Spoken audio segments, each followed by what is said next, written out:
Hi everyone, this is Paige Garvin from Jennifer Schaus and Associates. We are coming to you live from Washington, D.C. today. Thank you for joining us in a sponsored content webinar. Our webinar is brought to you today by ELINT Capital. Before we get started, I'd like to remind everyone that the webinar is being recorded and the recording will be sent out within 24 hours.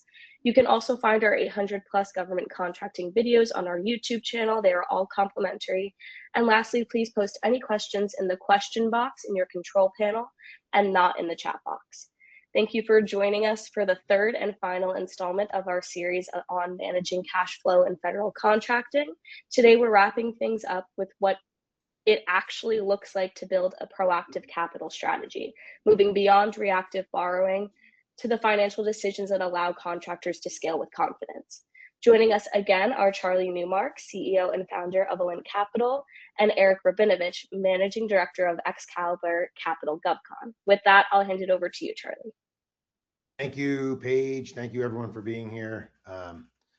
I'm Charlie Race-Newmark. I'm the founder of ELINT Capital and the CEO, and I normally start with why I built this company and how we're here, but I've done that on the other two parts. So if you weren't here for those parts, please head over to our YouTube. You can watch those, and if you're interested in the founder story and why I decided to build this company and how, it's there, and it's at the very beginning of all the webinar. So I'm going to skip that today just in an effort to save some time and be more efficient. But I can say that I grew up briefly around cash flow problems, which led me to sort of a bizarre obsession with trade credit and cash flow. And that led me to building this company and learning about government contracting and how government contracts pay. Teamed up with experts in the GovCon space, one of those being Eric, who's on the call right now, and he'll introduce himself in a moment. And he's with Excalibur Capital, who's one of our partners. It's our funding partners. Our platform helps you win more contracts, helps with compliance and managing your contracts. And then ultimately we have an embedded finance feature, which is part of the platform, and our partner Excalibur Capital funds those transactions. So yeah, I think I have an excellent team. I want to say that and acknowledge everyone on my team. And you can check out our website, elintcapital.com. There's a lot of information there, and you can always schedule a call with me directly or anyone on our team if you want to talk about this further. And again, I'll direct you to our YouTube channel, where we have a lot of other webinars that we've done with a lot of great content. With all that being said, I'm going to turn it over to Eric. Yeah, thanks, Charlie. Appreciate that. And thanks to Paige and Jennifer, as always, for putting this together and for the work you do for the industry and helping empower small businesses who are out there winning contracts and supporting the country and the different agencies that make up our government and the missions that we all support. So great to be here. A little bit about me, similar to Charlie, I definitely encourage everyone to go back, watch parts 1 and 2. We go into some more background on both of us and the origin story, but for just a restated high-level version, I'm a former contracting officer, worked at the Food and Drug Administration for several years. I was also a former government contractor. I was at PricewaterhouseCoopers public sector practice for several years before I was with FDA.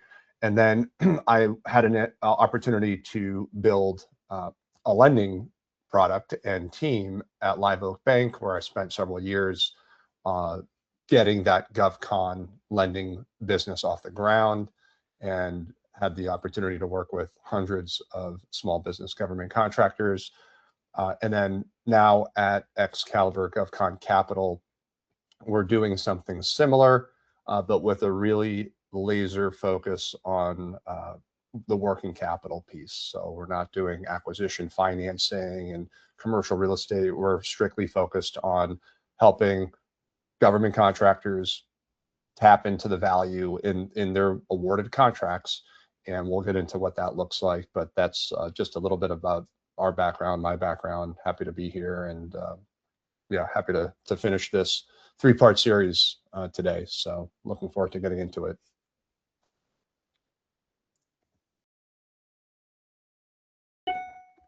All right. So what we want to chat about today is, as Paige mentioned, just the practical execution, the practical, like what does it actually look like if you're a small business government contractor and you want to be proactive with getting your cash, your capital, your access to capital figured out earlier in the process. What does that actually look like? What are the questions you should be asking? And what are some of the answers to those questions? So with that being said, this where we want to start is, and you'll see on this slide, discovering financing or the need for financing in our experience and what we've observed just working in the industry and talking to small businesses who are out there winning the work, doing the work, preparing to start work on contracts. Oftentimes, by the time the financing need is even considered, it's often too late. And what I mean by that is if you're researching options after you have been awarded a contract, or you're down selected and you have some elevated probability that you're going to win the work, that's too late. And that's really, this is a recurring theme that we've talked about in the prior two parts, but it's true. We talk about it a lot because it happens to be something we see a lot in the marketplace. And so if you're researching what are my financing options after award, or right about you're about to be awarded at that time, that is too late. And the reason I say that it's too late is it takes time to get financing. It also takes time to talk to different lenders, understand different products, go through, let's just say you love a certain product, going through that process and going through underwriting and credit approval and closing. That all takes time. And of course, if you're about to win a contract or you've just been awarded a contract, one of the few things you probably don't have enough of is time. You need to mobilize, you need to hire or purchase raw materials or whatever it is, technology licenses for software. And that's why I say it's too late. It's just not, you've almost made the decision for yourself by waiting, because the only options available at that point in time, when you are evaluating options and you only have, say, 30 days or less to get everything in place so you can actually start work on the contract, the options available with that short of a window are quite limited, and they're not ideal. You absolutely can find lenders who will give you money in 30 days or less. The catch is that the cost of that capital is often astronomical. And so, when cash gets tight, we recommend to everyone to start researching before you even are in that situation in the first place, really understanding what those options are far before you win a contract award, so that if and when that time comes, you've already done the hard work, you've done the preparation, you've put all the time in to be able to get this lined up and then execute when the time is right. So that's the framing that we're coming to today's discussion with, and we wanted to start there. Again, if there's one thing you walk away from today, it's not too early to have conversations, to educate yourself, to understand what the products are that are out there and how they work. And that just puts you in a better position for whatever it is, whatever that day is that you win the work. You're going to be that much better prepared and operating from a point of knowledge and empowerment and preparation rather than reactivity, which is typically what we see and what ends up causing a lot of folks to sort of have to pick the option that's remaining because it just, there's not enough time to do anything else, right? Charlie, do you want to add anything here, or? No, you're really covering it all. Okay. All right. We can go to the next slide. All right, so this is, I'd say, really the heart of today's discussion or presentation. I think that I want to stress that's really not the amount of capital that differs. It's really going to come down to when you decide to get it. So if you're reactive, as I just went through, you're going to have fewer options, worse terms, higher likelihood that it's the wrong tool for the pressure you're facing or the pain that you're facing. For example, factoring, invoice factoring, it isn't a great option for mobilization because in order to factor an invoice, well, you need an invoice, right? And the problem with factoring in the context of mobilizing and getting started on a contract or a task order is you likely have to cover some of those costs, maybe not all of them. You might have credit terms with suppliers or subcontractors, but there's almost certainly one or more cost items that you're going to have to front and pay for before you generate an invoice, right? And so that presents this classic timing crunch where you have costs you have to pay for, you haven't invoiced yet, you haven't even started work yet, and until you're able to start that and start invoicing, it's very difficult, of course, to tap into factoring if you don't have those invoices generated yet that you can factor and get that cash into your bank account so you can pay for those expenses, those front-loaded expenses I'm talking about. So invoice factoring is not a great option there, but this will repeat every time you win a contract. This is a recurring issue. So if you're planning, right, you get to choose a product that isn't maybe built for speed, but it's the right product. And so the further in advance you're able to anticipate that, take action, get that lined up, then of course you're going to be in a better position. Better structured debt with more reasonable costs associated to it is going to result in you having more margin, which allows you to have more flexibility as a small business and is better for the government, right? You've baked in, there's more buffer for something to go wrong and to be able to deal with that and work through it. The less margin you have, the less true that is. And so, these are the benefits of planning in advance and taking action early. Also, the structure, right? Like I said, with invoice factoring, it gives you more flexibility. It gives you more, when I say it, planning, taking early action, it gives you a higher likelihood of success that you're going to find the right product with the right fit for the circumstances that you're in. Because not every product, as everyone listening or watching right now should know, there's trade-offs to every product. So not every product is going to be the right fit in terms of that structure relative to what the actual issue is that you're facing. And I'll go back to that factoring example I gave as the case in point there. So I think it's fair to say, right, the big thing here is being reactive, it costs more, right? That's the simple fact at the end of the day. And costs more, delivers less. If you're going to plan in advance, the more you plan, likely that's going to correlate with having lower costs for the capital you end up finding and the access to capital solution, whatever that might be. And that's going to really pay dividends when it comes to performing and allowing you to have more flexibility, more margin, more preparation, and ultimately more likelihood or a higher likelihood that you're going to succeed. And then that translates into a good CPARs, and that translates into being more better positioned for more work. And that's the track we want folks to be on, right? That's the ultimate goal here. Yeah, and to jump in here, Eric, too, and build on that, you're talking about reactive. A lot of financial institutions and a lot of other products out there or companies out there it's a one and done type of deal, right? You're going to borrow the money, you have it, and then now you, let's say, win another contract, you have to reapply or go through that.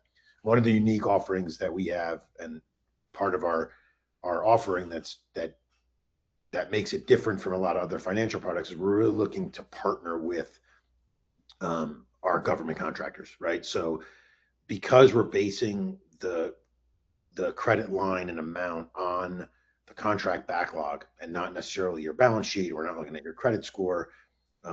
and we've said this in previous webinars where we're looking more forward and the banks are looking backwards, we actually also move the credit limit dynamically with your contract backlog. So you're someone that, as Eric said, you're not being reactive, you're preparing. Let's say you have a $1 million contract today and you don't necessarily need the money, but you think you might win a $5 million contract 6 months down the line. Now is a good time to engage with us, because there is no, you don't go through a whole nother underwriting process. We underwrite you, we get your vendors, and then the increase in the credit limit is very simple compared to almost every financial product I know of out there. I guess the only one we can compare it to is sort of like a personal credit card, where you can kind of call and say, I need an extra $10,000, and it's sometimes a quick process where they can approve you within, a day or a couple hours. Our product is like that, matched to your contract backlog, where if you win that next $5 or $10 million or $20 million contract, just because you're at $1 million now, if you prepared and thought ahead, we are designed to be there to grow with you and to help you grow. That's actually the design of our product. So I just wanted to put that in there. Yeah, that's great. Thank you, Charlie. All right, well, let's talk a little bit about what some of these options look like, the financing toolkit, if you will. And we can go to the next slide, but one caveat I want to mention is, this is not meant to be an exhaustive overview of every possible type of debt instrument out there. There's a lot. We covered some of this in an earlier series, but these are the ones that I think we run into the most often and that are out there in the marketplace. But again, this isn't an exhaustive list. So, we're squeezing a lot into a 30-ish minute presentation. But with that being said, these are the different tools we think are top of mind for folks that we work with in the government contracting space.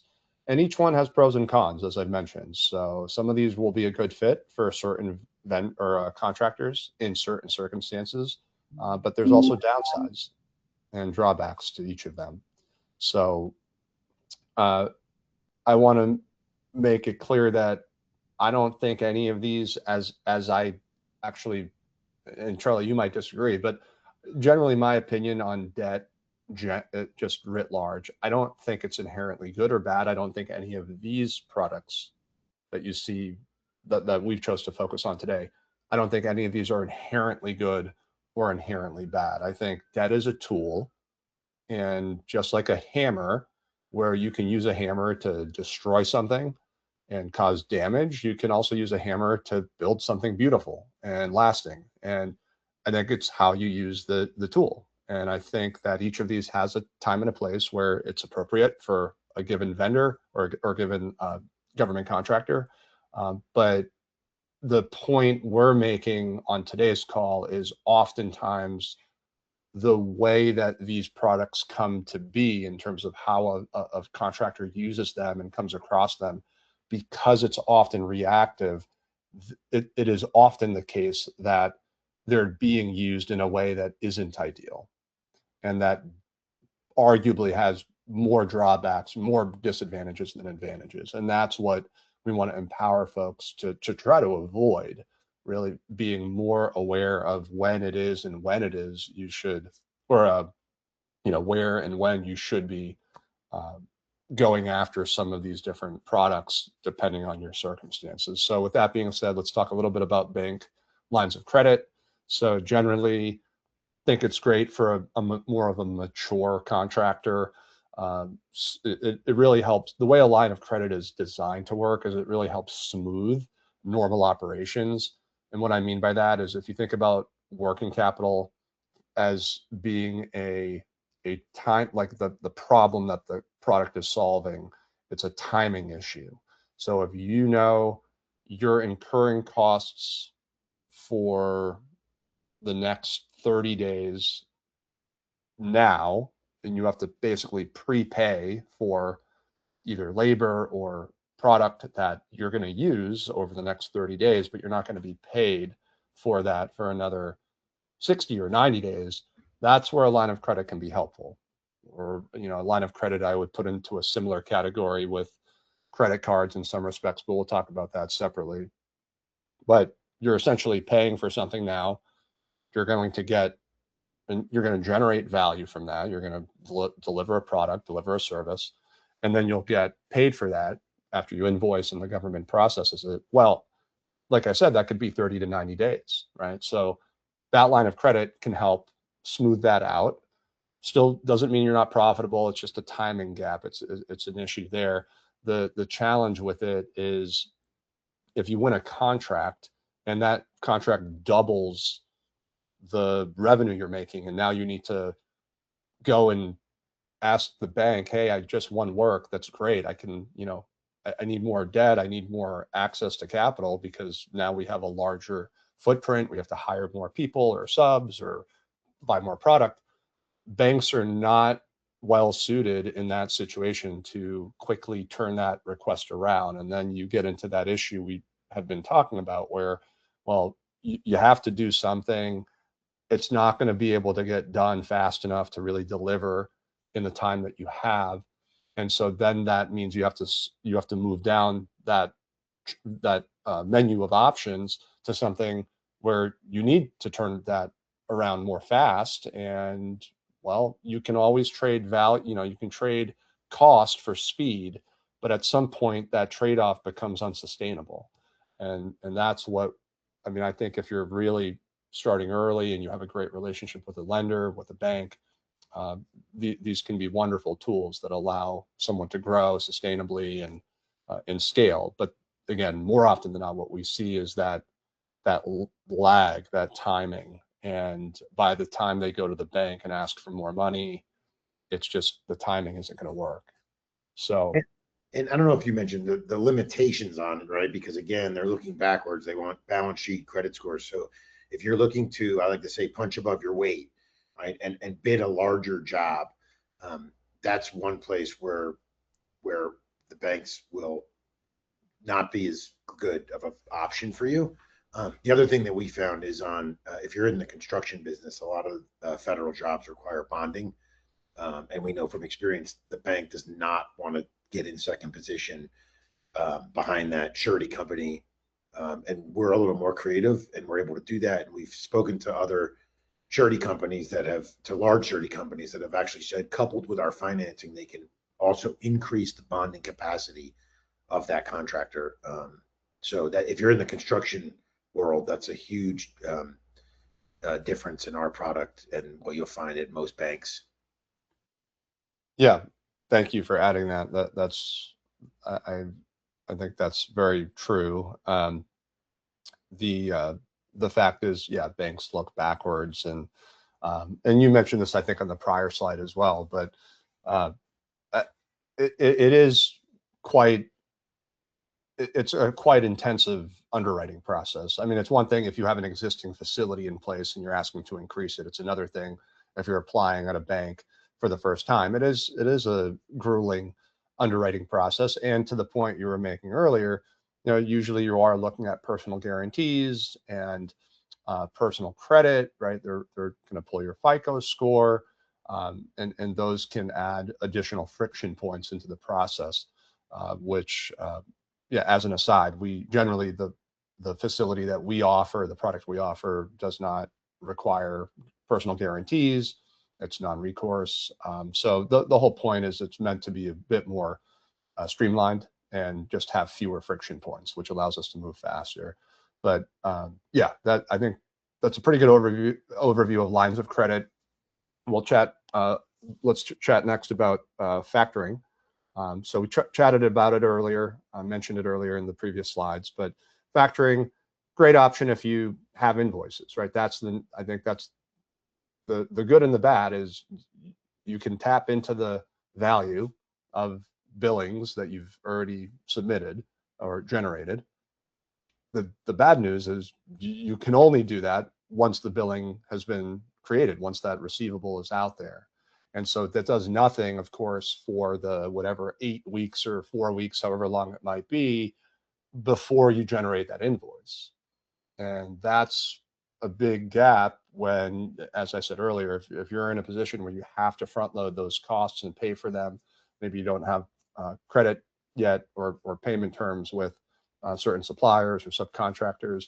Obviously, if it's direct payroll, right, you don't get to float, if you have employees, you have to pay them whatever you're based off that payroll calendar, right? Most of the companies we work with, it's generally biweekly, but it might be monthly.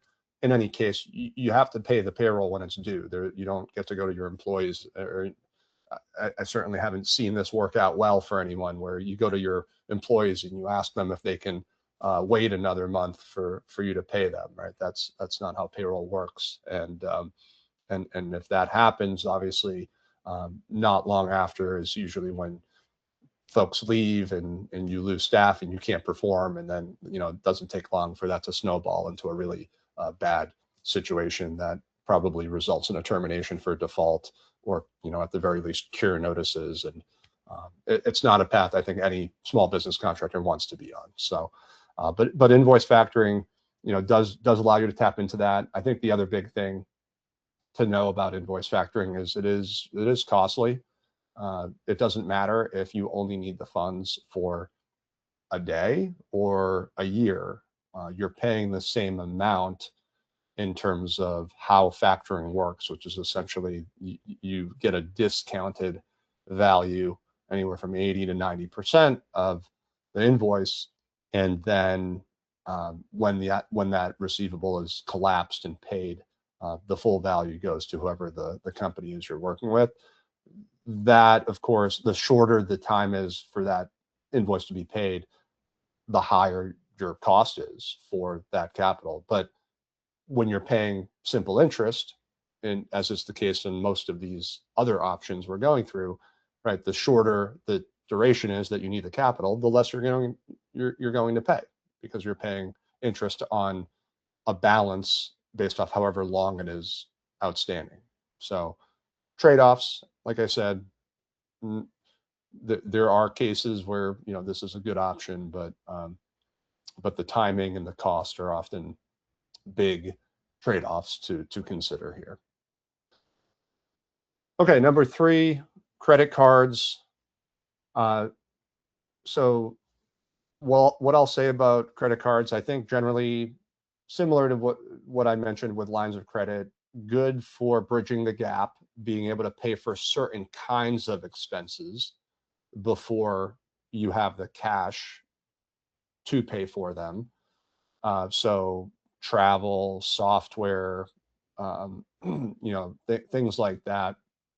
It's pretty dangerous if you're relying on credit cards for floating payroll.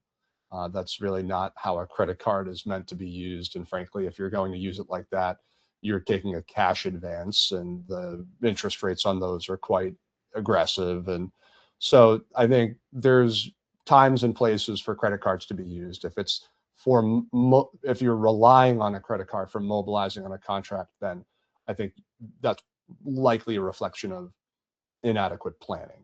And that's really not meant to be used that way. We certainly don't think so.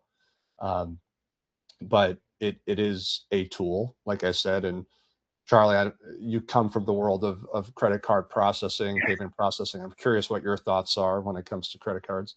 Yeah, well, it's interesting because our product that we designed was actually credit cards came to mind, right? Because we're like, what is the question we were asking is, what is it that these government contractors want that would be the easiest tool for them to use? And the answer was, well, credit card. But the problems with the credit card is the obvious that you stated, right? Like really high interest rates and limited amount, right? They might give you 30 or 50,000, but you need $3 million.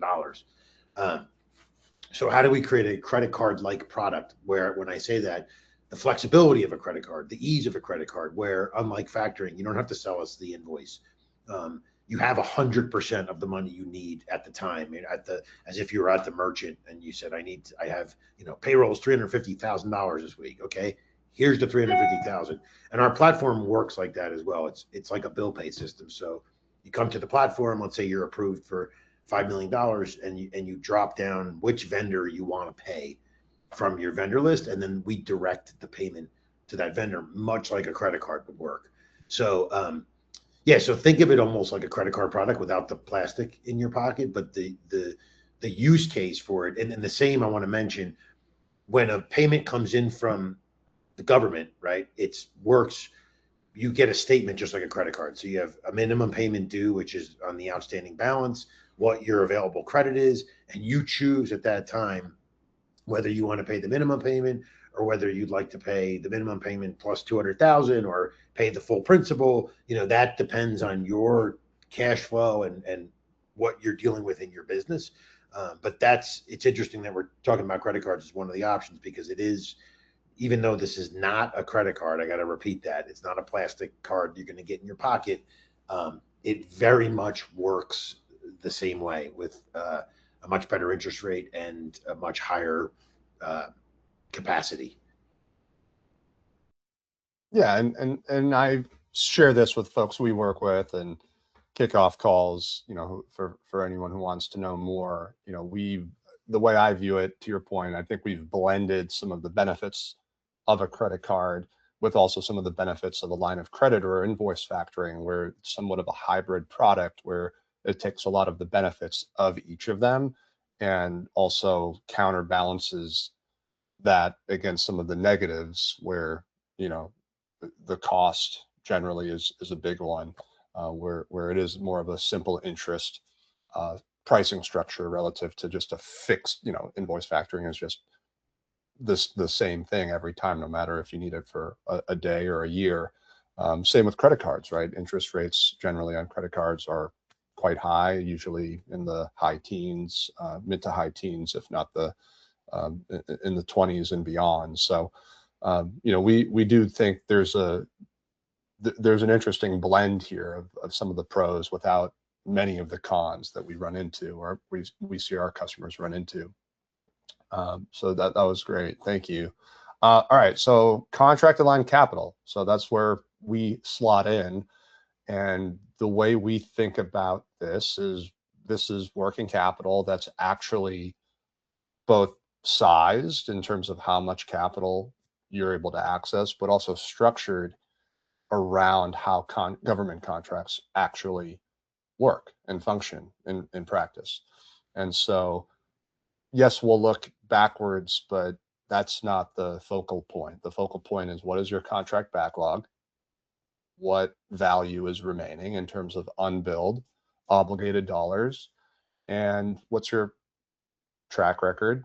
You know, do you know what you're doing? Have you performed for the government before? Do you have that track record of success? But that's really what we talk about and what we're focused on when we say contract aligned capital. It's using the backlog itself and not necessarily just the tax returns or the owner or owner's personal credit or FICO scores. You know, that's what we're focused on, and that's how we underwrite and determine if it's a good fit for a particular customer.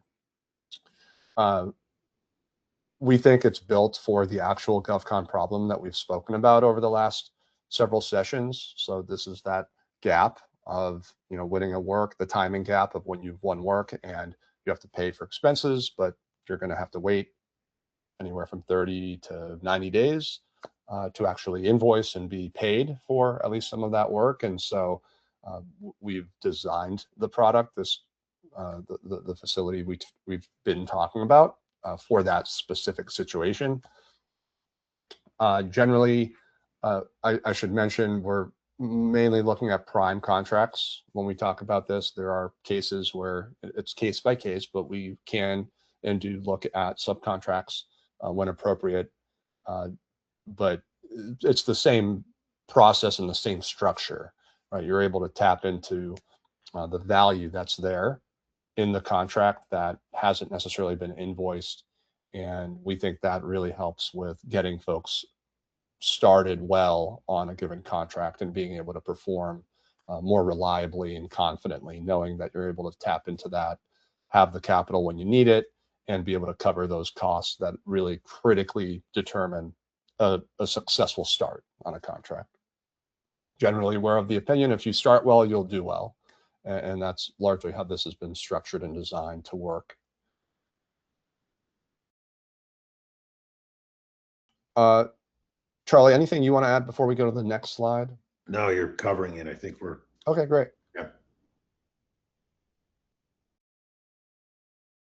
All right, so let's talk a little bit about matching the right tool to the right context or the right product to the right situation. So payroll pressure, one of the most common items, primarily for service businesses where you're employing individuals. You might have subcontractors, but this is quite different than if you're a product service or a product based business where you might be creating some kind of value added product or reselling products for whoever, whatever customers you're working with. With payroll, as I mentioned in one of the previous slides, right? You have to pay that. That's not something you can really cover with a credit card. It's challenging if you're going to rely on invoice factoring for that, because you would have to wait until you've invoiced to be able to tap into it. So for payroll, we think our product is actually very well suited. The contract aligned capital approach is very well suited for covering payroll, because you're able to tap into that value even if there has not been an invoice created yet. You're able to tap into that value, and of course that allows you to start paying for employees to mobilize on a given contract. And you start well, that typically leads to doing well. And so if you can hire the right people at the right time for that contract, that's going to set you up for success in terms of being able to continue smooth performance and keeping the customer happy and supporting the mission. Again, most of the customers we work with tend to have payroll processed bi-weekly. That's not the only cadence. We do see sometimes monthly, but in any case, it's the same. The point doesn't change, but having it be monthly maybe gives you a little bit more time, since now you're only solving for a once per month cadence rather than every 2 weeks. So you might have a little more flexibility. You might have more options if you're only solving for something in 30-day bursts. But 2 weeks at a time, it's not a ton of runway there to ensure you have something in place and you're able to cover those costs, which again, on services contracts, that is the primary cost driver. And so the sooner you have that ironed out, of course, the better. All right, materials and technology, a little bit more flexibility here. You might run into trade credit. So depending on who the suppliers are, who are the vendors, you might be able to get net 30, net 60-day terms. It's really going to be case by case, depending on if that's an existing relationship you have or you're a new client to them. But if it's not something where you're able to get credit and you basically have to pay at the time of delivery or purchase, right? That's similar to payroll. You don't have the luxury of waiting. And so having that access to capital ironed out ahead of time, being able to pay that vendor when they need to be paid, so you're on good terms with them. They're not going to hold things up with, releasing a shipment or delivering the product wherever it needs to go, or if it's a software license, making sure the software can run without interruption. These are all critical things to think about in terms of how each of those might have implications on affecting performance and keeping the customer happy, supporting the mission. So being able to pay them when they need to be paid to avoid any kind of operational disruption, that's really critical. And we think contract aligned capital is a great way to do that. It's very flexible, and as we'll talk about in some of the other instances here, these are the top two that come to mind that we see where having contract aligned capital really helps set folks up for success from the very start, whether an invoice has been generated or not. And I'll add to that the piece that I spoke about a couple slides ago, which is the contract aligned capital also allows your credit line to grow with your contract backlog, right? So we're looking at it as, wow, this customer just won another $10 million contract. We're essentially, think of us as your financial partner, right? Without having to sell equity. That's what I always say is a lot of companies have a financial partner that will pump money into the organization, but they have equity in return for that. We don't take equity. So again, that's just another highlighted factor of that contract ELINT Capital. Yep. Thanks, Charlie. All right, so let's talk about delayed payments. So we think, I mean, we're trying to be fair here. I think in this case, invoice factoring can be an option or contract aligned capital, but I think factoring can be a legitimate answer once that invoice exists. What we also think, though, is contract aligned capital gets you further upstream before that gap ever exists, that timing gap. So I think in this case, as I said earlier, it really depends on what the circumstances are, looking at those trade-offs. How fast can you get that, or do you need that capital? And those often will dictate what the most appropriate option is for a given contractor. And then lastly, growth pressure. Charlie just hit on this. Being able to ensure you continue to have access to capital as you grow. Can't stress how important that is. That if you have the right option in place today, and then you win new work, and that option suddenly is the constraint rather than the tool that allows you to continue to grow, that's a problem. And it's something that can be anticipated and predicted. And I would recommend for everyone to that point, talk to if you have a line of credit in place, talk to your lender, talk to your bank, and ask them what happens if you win work. And it's a sizable step up from what you've been doing. They might have an option or solution for you, they might not, but knowing what you are likely going to encounter before you encounter it, so you aren't learning on the fly, I can't stress enough how important that is. And then if you don't like the answer you get, I would recommend you start talking to some other options so that when the time comes, you've done that work. It's what I mentioned earlier. Being prepared, being in that position to know I've already put the time in to educate myself and put my business in the position it needs to succeed if and when that big contract lands. There's no downside in that other than the time and effort it takes to do it. And you'll know and be able to sleep better at night, knowing what those options are, even if you don't necessarily are going to move on them today. It's just having an idea of what's available, I think, is critical here. So last point I'll make here is, the main point of emphasis on this one is really just knowing what the right tool is for the right circumstances, what the set of pressure points you might be dealing with, being precise about what the right option is, what the right solution is for those circumstances is really important, because the worst thing you can do is wait, you've run out of time, and now you're sort of forced to pick maybe a suboptimal option because you just don't have the luxury of choice anymore based off of having a really short time frame to take action.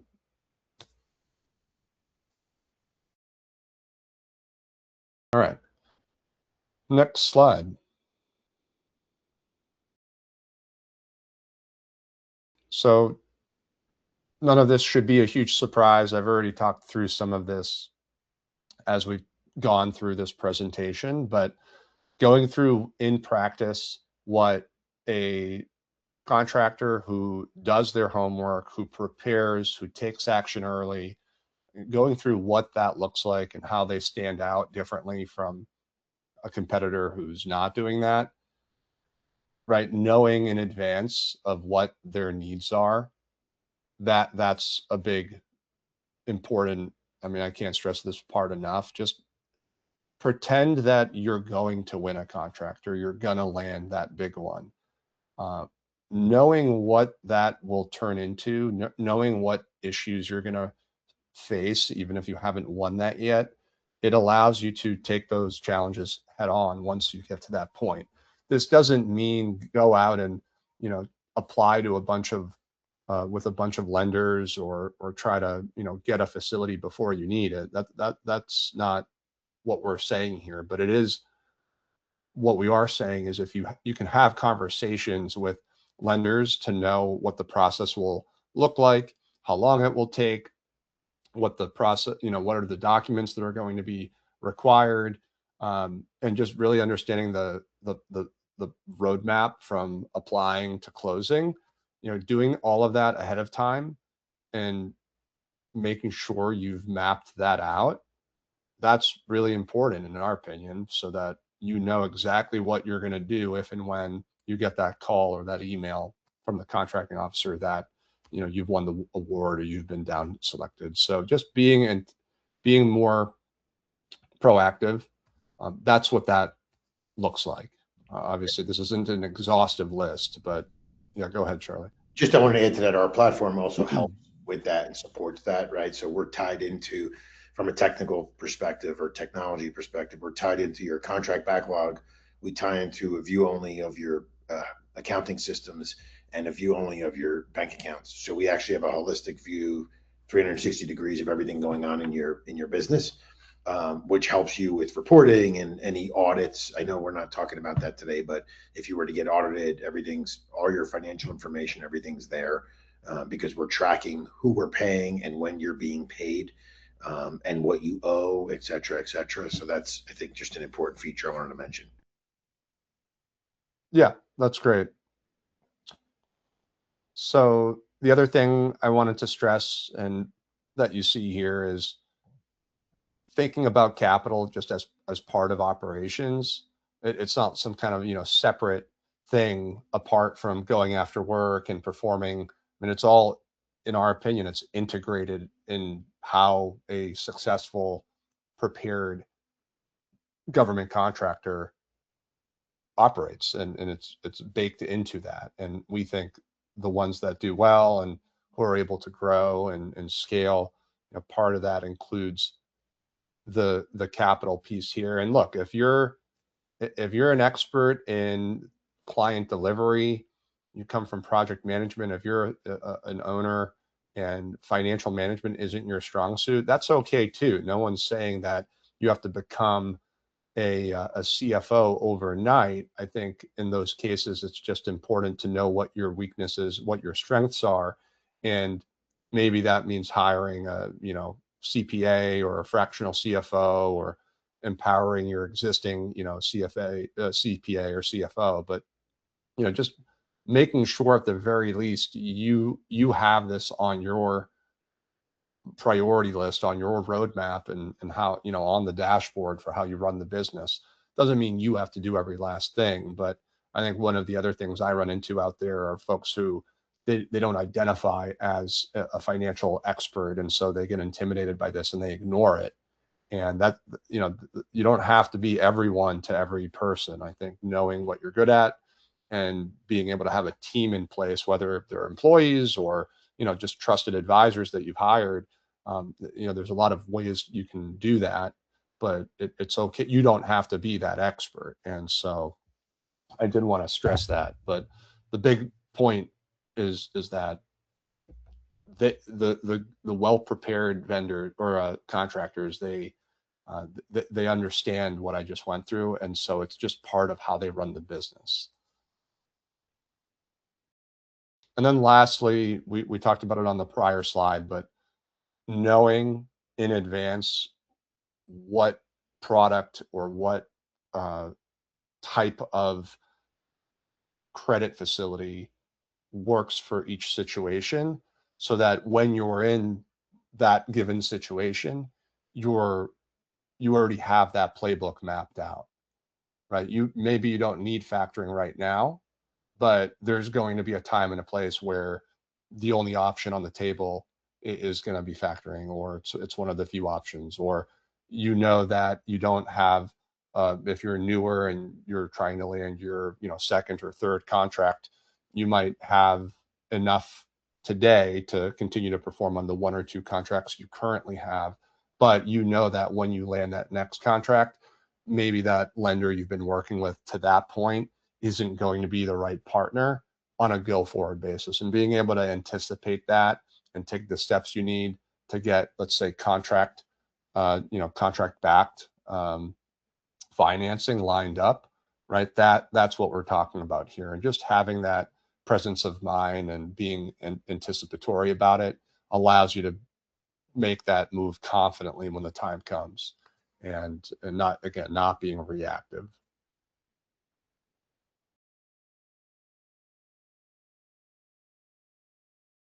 Let's go through the next slide, number 8, for the framework here.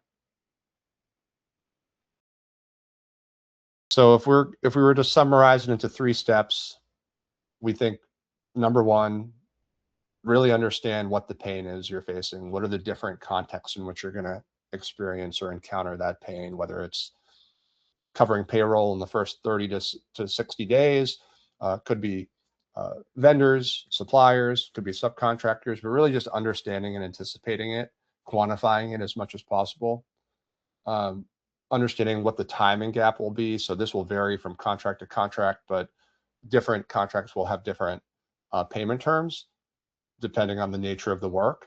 So understanding what those likely gaps are in timing from when you're incurring those costs and how much they are, and when you're likely to be able to actually start invoicing and getting paid, right? Those are all critical things you can take steps today to learn about, so you know likely what that, as much as possible, you know what the actual issue is you're going to face. And then once you've done that, being able to actually put a plan in place, right? So depending on the specifics to those different questions, how long of a gap might it be? How fast is this agency going to pay? What's the milestone schedule for how often you can generate invoices? Each of those answers to those questions will help inform what that plan should be. And that's when you can go out to the market, talk to the different options out there, and actually start putting a concrete roadmap together for what steps you'll take if and when you land a contract. And then after you've done that, making those decisions and locking a strategy in place. And, the final step would be actually executing when the time is right.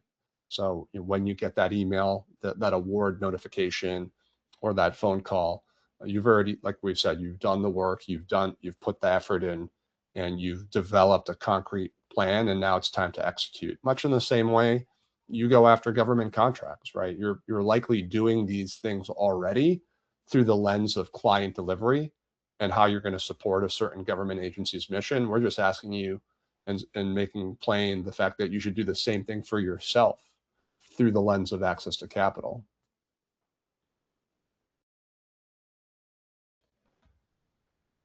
So I think if you're doing these 3 things, I think we're confident you'll be able to out-execute anyone who's in reactivity mode. We think it truly does set folks up for success. These are things, what we've shared today, this isn't abstract. We've seen this. We've seen the correlation with what we've described and gone through today and lasting success in the industry and being able to grow and scale. There's a couple more slides. Was that I thought we had one more. We do. I'll get it right back up.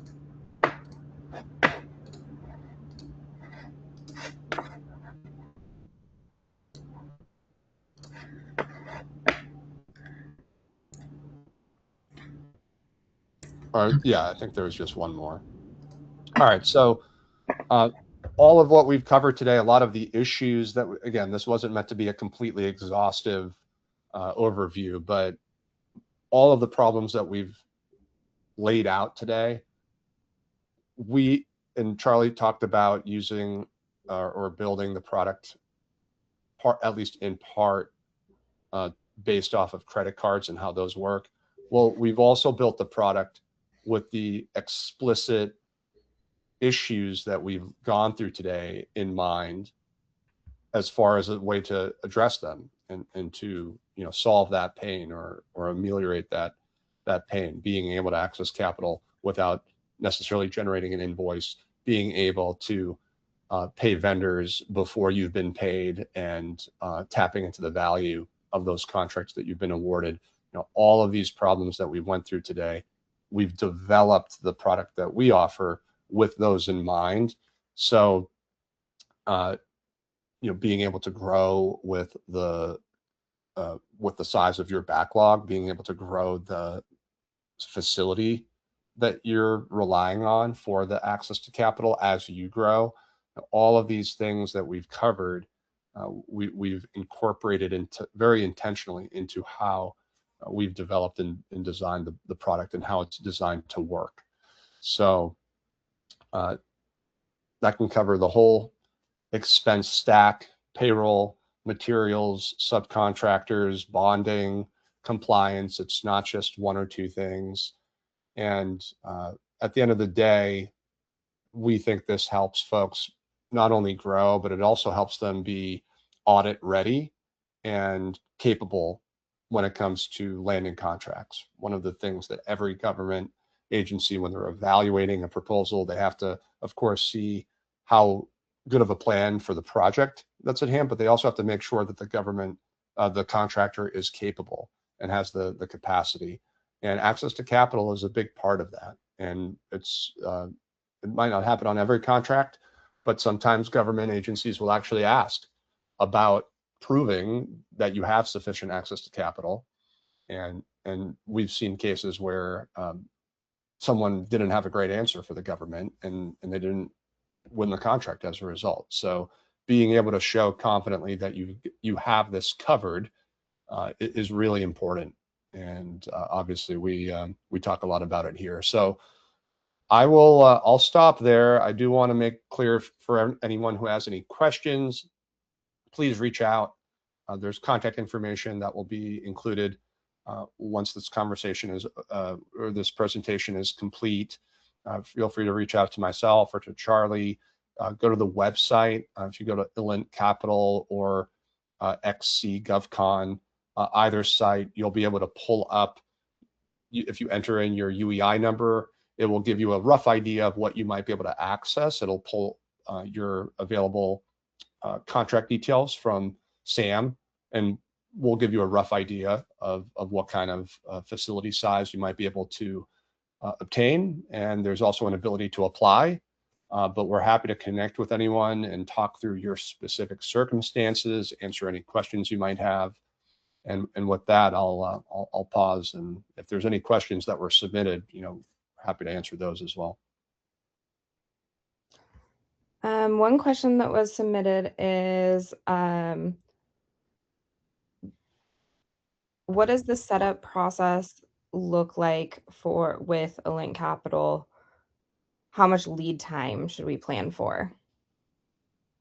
Yeah, so it will be a function of how fast folks are able to turn documents in. I would say generally we endeavor to underwrite, approve, and close and fund within 30 days or less.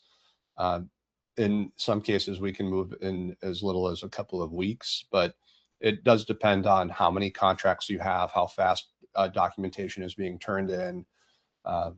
Those are all factors that we can't necessarily control, but we typically can move faster than traditional lenders, but slower than like a factoring or a fintech company where, you know, you can get funding in 48 hours. The trade-off is we're much more reasonably priced compared to a 24-hour turnaround type of lender. You mentioned that we can enter UEI. What does it look like after that? What are the next steps after entering the UEI? Yeah, so I think having a phone call first would make the most sense, just to understand what's the need, what are your circumstances, and also to lay out what the application process looks like. We do have a digital application form where if you wanted to apply through the ELINT website, you can go in there, It'll tell you what documentation is needed, and then that process can begin.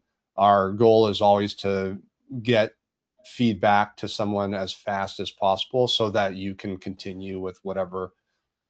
Basically, just we don't want folks wondering where things stand. So even if the answer is it's not a good fit for whatever reasons that might be, we endeavor to get back to someone quick so you can move on from that, and we don't want anyone to be waiting and wondering. So we generally will have fast yeses as well as fast nos, because that's important. And looks like our final question is contract backlog the same as awarded contracts? In the context that we use it, yes. When we say contract backlog, that would be contracts that have been awarded or subcontracts that are currently being performed, have some amount of remaining unbilled obligated dollars. That's how we use it. Pipeline, in my mind, is like a separate thing for contracts you're pursuing or trying to capture. But yeah, that's a good question. I know we're at time here, so I just wanted to thank everybody. Thank you, Eric. And thank everyone for joining here today. And also, again, reach out.